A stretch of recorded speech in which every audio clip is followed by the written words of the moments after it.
Oh, hey guys, welcome back to Dad's Garage. I know it's been a minute since we've all been here together in the garage. Um, been kind of busy, just enjoying life and work. That's kind of how it goes into the year. But we've been driving the Razor like crazy. We're close to 1,000 miles now on the Razor, and I wanted to talk about something that I'm sure a lot of people are having a hard time with. Our Razor, being the Turbo R, has the long travel suspension, and it's next to impossible to get off the ground unless you have like a specialized jack or something. So I wanted to talk about something that I ran across in the comments, and see if we can get the Razor off the ground and rotate the tires. With the Maxxis tires that come standard on the Pro R and the Turbo R, they have pretty bad wear in my opinion. So the back tires are about half the tread of the front tires, and I'm not a crazy driver, but I definitely drive it like I'm supposed to.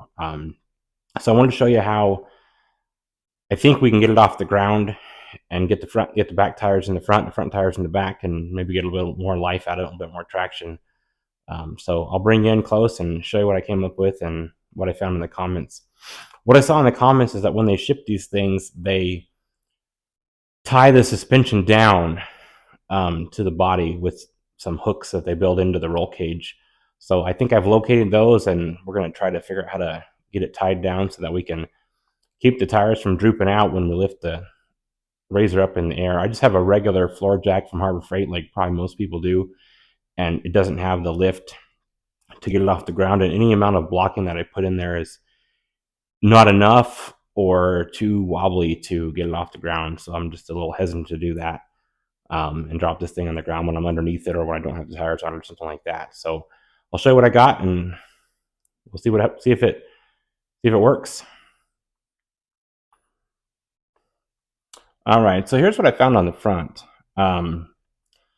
It seems like, and maybe this is wrong, and I'm sure someone will comment and tell me that it's wrong, but this is what I found. Up here, there seems to be a welded on hook to the roll cage subframe system. So I took the ratchet strap and I went from there, and then I looped it around the upper A-arm here and then back up to the top to try to keep the suspension from drooping out when I lift up the front. I think these things have like 28 inches of travel, and only about 5 of that is up, so that means that it goes down a long ways before it will droop out. So I think this is going to work. I think this is going to give me what I need, and then we'll try to jack it up and see what happens.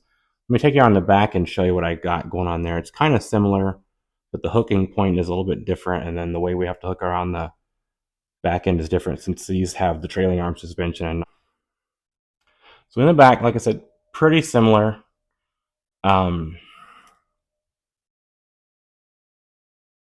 This is where the rear roll cage connects. This is the bracket that they built. This seems to be 1/4-inch plating right here. So I hooked one side there and then back around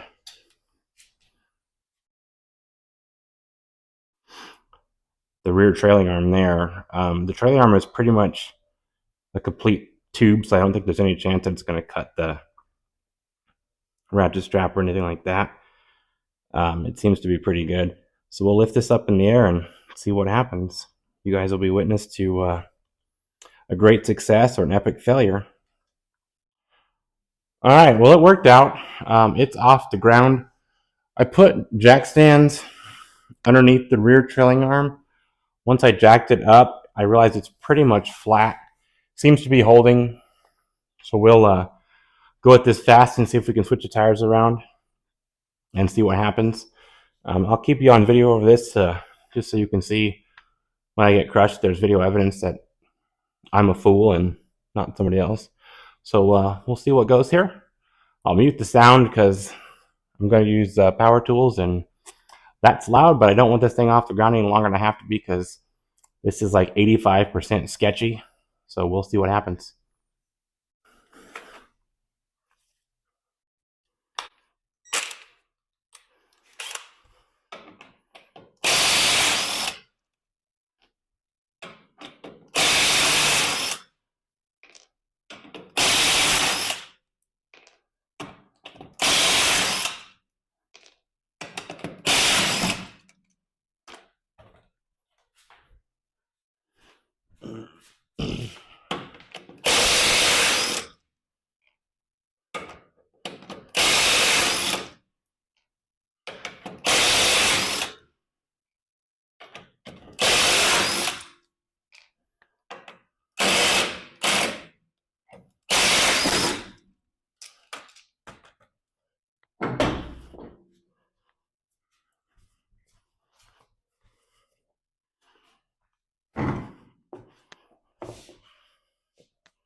All right, that was all in real time. Just a couple minutes to switching back and forth. Um, I grew up doing a lot of tires, so I'm somewhat quick at it, but don't think you have to rush. Definitely make sure you start your lug nuts before you use your impact. Always tighten in a star pattern, and then always go back and torque them when you're done. I haven't done that on camera, but I will do it. I'll never drive down the road without torque lug nuts. I might skimp on some other stuff, but torque lug nuts definitely got to happen. You don't want a tire falling off ever. I'll go and get the other side done, and then we'll circle back and we'll talk about what happened here. All right, guys, that wasn't too bad. I think that's a great way to get your RZR off the ground in the garage. Even if you don't have a long travel one, I think it's much safer than jacking the car any higher than you want to. I mean, when you're working on a car, you never want to get it off the ground more than you actually need to have it unless you have a lift or some safe way to get it off the ground. I think that's good advice with a RZR or a truck or a car or whatever you're working on. You just want to leave it as close to the ground as possible to do what you need to do. Ratchet straps worked great. The ones I used were just cheap Husky ones. I think they're rated at 1,500 pounds a piece, which is far more than needed for the RZR since most of them weigh between 1,600 and 2,100 pounds. So you should be really good with that. Worked out really easy. Like I said, I wanted to rotate them because we're about 1,000 miles in and the back tires are just at least a third more worn than the front tires. And I'm sure that's just because most of the time you're driving it down dirt roads and through the sand and on the rocks and stuff, the rear tires are doing most of the work, and four-wheel drive isn't used nearly as much. So it makes sense. So far, I'm not disappointed in these tires. I think they're wearing more than they should, but again, I haven't had a RZR before, so this may be perfectly normal. You guys let me know in the comments. On our last trip out, we did a 8 out of 10 Jeep trail, according to Onyx Off-Road. So I don't know if it's really 8 out of 10, but it was pretty rough. Probably about as far as I'd ever push the RZR on a rock crawling trail. And the back two rims took some pretty significant damage.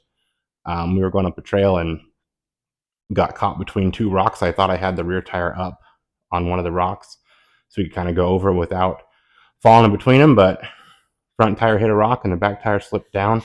So now both of my rims, I don't know if you can see that, but they're pretty well chewed up on the outside here. The rims took the brunt of the work and did the climbing to get over the rocks. They're not cracked, a little bit chipped, a little bit worn. Both of them pretty much look the same way. Can't complain about that. But I do think my next upgrade will end up being some sort of bead lock wheel so I can have some rub rings there. I'm a cheap guy, so I'm not unfamiliar with that. But I also don't believe in upgrading something on your rig until you have to. So we'll get after that when the time comes. But for now, like I said, they're not bent, they're not warped, they're not cracked. Nothing really wrong with them. They're just damaged. First damage on the RZR was kind of sad when it happened, but that's what happens when you go off-road and have a good time. You got to get out there and enjoy things and enjoy your rigs. There's no reason, even though they're not driving them, they're there to enjoy and get out and explore and see things that you wouldn't normally see. And that's what we do. Try to have a good time with the family and enjoy life for what it is. Life's hard right now. Everyone's struggling. Everyone's trying to do their best with what the world's brought us. So get out there when you can and enjoy life and have a good time. I'm going to stop rambling and I'll leave you the way I normally do with a horrible joke that probably only 10% of you will laugh at. Maybe I'll leave you with two this time. I got a couple good ones since it's been a minute. First one is more just a piece of advice. When you go golfing, always take an extra pair of pants as you might get a hole in one. Yeah, I know it's terrible. And then next one's kind of silly, but hopefully some of you will enjoy it. I don't know if you guys saw this, but it's a pretty big deal. In the news, there was a story about a bread factory burning down. They interviewed the owner, and he said the business is toast. Y'all have a good day. Thanks for watching. Don't forget to like and subscribe.